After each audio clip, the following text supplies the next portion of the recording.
Hi guys, I know that you have asked me to do a video on um, how dyslexia can become apparent in the language classroom and some things to look out for. And so I know you usually like it when I'm on the move, but my gimbal's giving me a little bit of trouble today, so I'm going to be static, but we are in some very nice surroundings.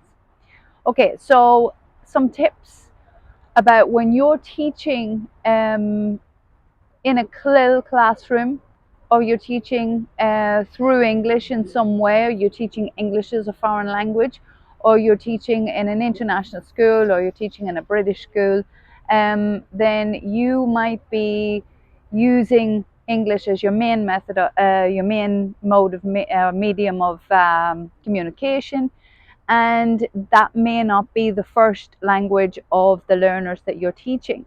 Okay, so if that is the case, then what you need to do if you're thinking about dyslexia, so first thing that I would think about is the sequencing of their sentences and sequencing of grammar.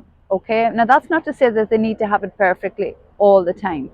No, but if it becomes very, very apparent that this is something that is persistent all the time, they can never seem to get the correct sequencing, either written or spoken, then that could be a flag for dyslexia. Now remember, dyslexia is not something that you diagnose on one or two ticks. It's something that which is a whole profile needs to be built, and a lot of things need to be taken into consideration. But it would be something that you would think about if sequencing of structures of sentences, sequencing of verbal English, or whatever language it is that you're teaching them, is persistently incorrect. Now, I'm not talking about just the usual errors that come up from learning a language. I'm talking about persistent different language errors. I'm talking about something that is notable. Okay. Number two, I would think about their memory. Okay, so they never remember things. They're not able to remember a lot of verbal instruction.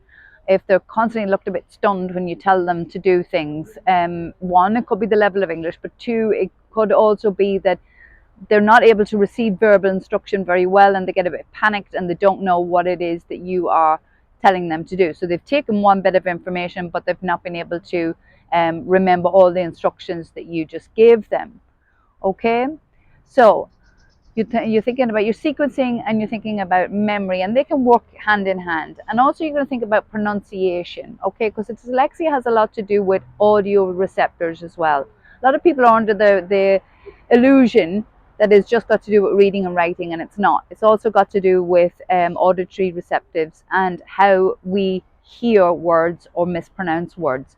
If you're dyslexic, you can be a native English speaker and still mispronounce words, like myself on many occasions.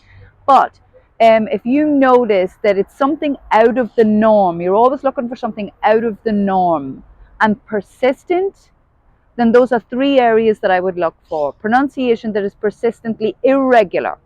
Irregular. Okay, they don't have a persistent error, they have an irregular errors in their pronunciation. It's memory, that they can't take verbal instructions quite a lot or too many all at once, and you find them stunned. And number three, sequencing. Okay, sequencing of different structures of sentences, sequencing of grammatical structures. Well, I hope that has been helpful. We have lots more in them in the free masterclass, which is just below in the description. Click on that, and I hope you get lots of value from it, and that you've got lots of value from today. Don't forget to subscribe, like, give me some comments on what else that you would like us to talk about. Not just dyslexia, we can also talk about other neurodiverse differences also.